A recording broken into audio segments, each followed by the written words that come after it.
In this video, I'm going to be covering the stereo delay. As you've heard me say, this is not a video on how to use delay. However, it's for me to show you the different controls and what they do.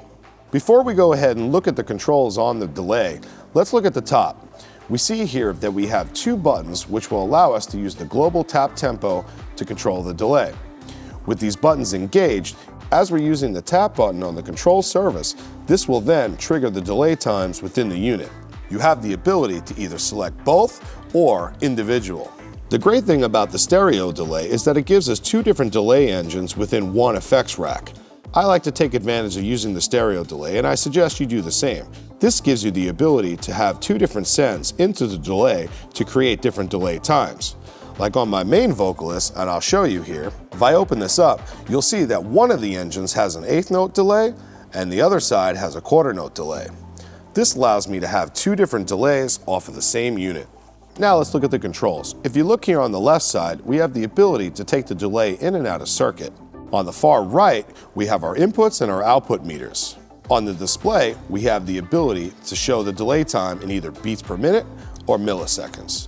I like to use beats per minute. Now let's scroll down to the assignable controls. On the far left here, we have the ability to change our delay times, which is showing our note values. Next, we have our encoder for the feedback level. Then we have the ability to adjust our low cut as well as our high cut. And last, we have our wet-dry mix. And for our assignable control buttons, we have X2, and this is going to go ahead and double the delay time value.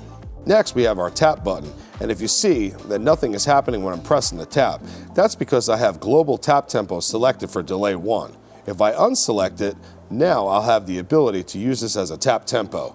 This is great if you have a specific delay time that you need to use. Let's go ahead and switch that back. Next, we have down and up. This gives us the ability to toggle through the different note values. Then, we have two buttons for our low frequency post feedback, as well as our high frequency post feedback.